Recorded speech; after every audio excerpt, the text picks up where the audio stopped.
Bom dia, Cris. Bom dia, ouvintes, amigos, amigas da Rádio Noroeste. Aqui é o professor Wagner Romão, presidente da Associação de Docentes da Unicamp, com a nossa coluna Educação em Pauta. Cris, eu fiquei alguns dias aí sem comparecer aí ao seu programa, justamente porque nas minhas atividades aqui na Unicamp nós ficamos muito envolvidos com um tema que está pegando muito forte na educação em todo o país, eu diria até em todo o mundo, que é o que fazer com os estudantes, com os professores, né, nesse período de quarentena por conta do coronavírus, né, por conta de evitar a disseminação do vírus. As aulas têm sido ou foram suspensas, né, em muitos países, e o que nós estamos passando é um momento de muita dificuldade, porque uma parte expressiva das secretarias de educação, né, enfim, dos órgãos de direção, de gestão da educação no Brasil e no mundo, tem feito a opção por fazer com que esse período sem as aulas presenciais seja um período em que haja aproveitamento de matéria, né, de conteúdos, pela via do que a gente pode chamar de educação à distância, né, dessa modalidade que vem sendo já desde o advento da internet, ou até antes do advento da internet, quando se faziam cursos por carta, né, por correspondência, né? Quem não lembra do famoso Instituto Universal Brasileiro, né, que tinha lá os seus cursos à distância, mas depois do advento da internet isso se expandiu muito, né, e acho que até em alguns casos de uma forma muito que acaba comprometendo a qualidade da educação, né? Na nossa visão, a presença do professor, a interação professor-aluno na sala de aula, ela é algo fundamental para o próprio desenvolvimento do jovem, da criança, né? A escola presencial ela faz parte desse aprendizado, dessa socialização das crianças e dos jovens.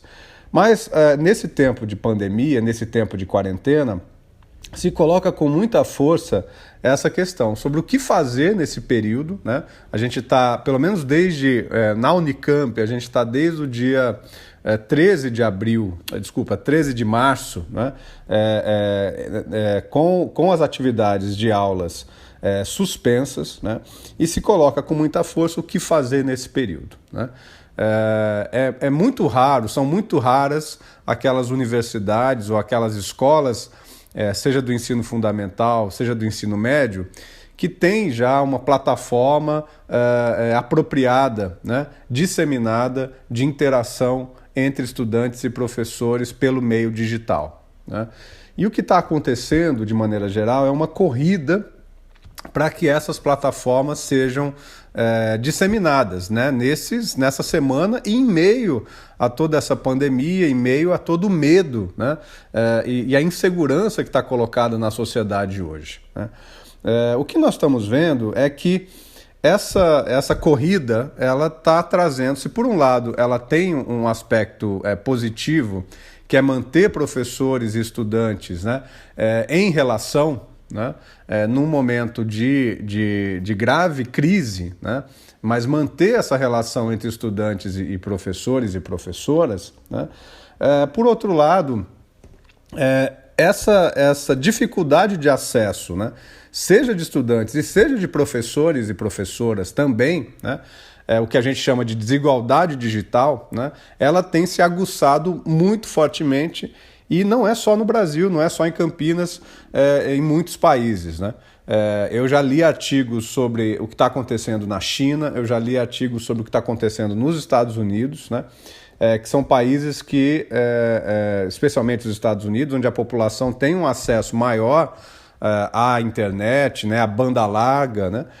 Ali também está se configurando essa situação em que aqueles estudantes e aqueles professores, né, que têm condições de fazer esse acesso por via digital, acabam mantendo as suas relações, a sua interação, e de outro lado, aqueles professores que não têm acesso a essas plataformas digitais, né? Não organizou a sua carreira, né, para lidar com isso, né?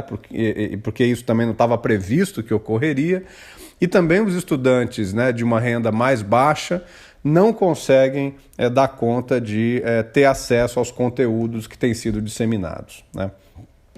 Então, a nossa discussão que nós temos feito na Unicamp, também na USP, na Unesp, em outras universidades, é que nós não podemos penalizar, né, sobretudo nesse momento de crise, sobretudo nesse momento em que uma boa parte de professores e estudantes estão cuidando dos seus parentes, estão cuidando dos seus amigos, né, às vezes tem que cuidar dos seus filhos, né, dos seus idosos em casa, né, a quarentena, né, quem tem ficado em casa percebe que esse não é um momento fácil, né, às vezes é um momento em que você trabalha muito mais, né?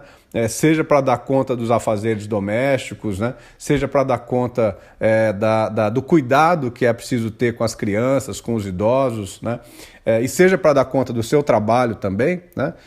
Esse momento não é um momento nada fácil, e nós estamos vendo que qualquer tipo de obrigatoriedade, né, para cumprir essas tarefas, né, ela pode ser danosa, né? Então, o que nós estamos enfatizando, não só na Unicamp, mas também em conversa com os professores da rede estadual, né, e da rede municipal, é que a gente possa aproveitar esse período, né, à medida que haja condições dessa interação pela via digital, mas sem fazer com que isso seja obrigatório, né?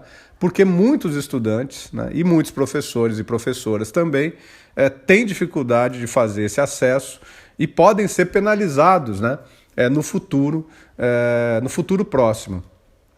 A gente tem aqui a notícia, né, que saiu ontem, de que também aqui na a rede municipal aqui de Campinas, né, deve iniciar as interações pedagógicas entre professores e alunos no dia 20 de abril.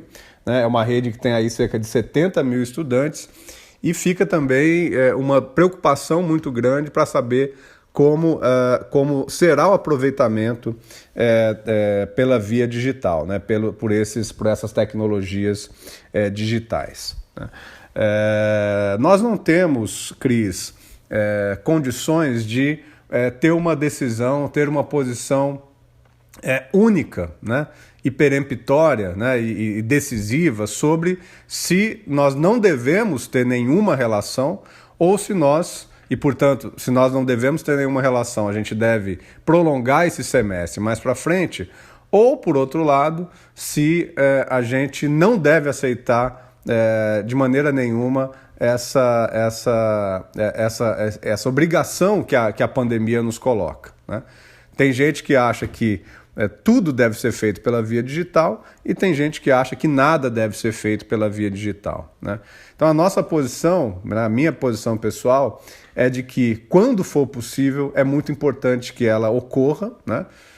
Mas isso não deve ser algo obrigatório, né? Porque ela pode penalizar justamente aquelas populações que estão mais fragilizadas nesse momento e que não têm acesso, né, às tecnologias digitais, não têm acesso à banda larga, e pode fortalecer esse tipo de desigualdade digital.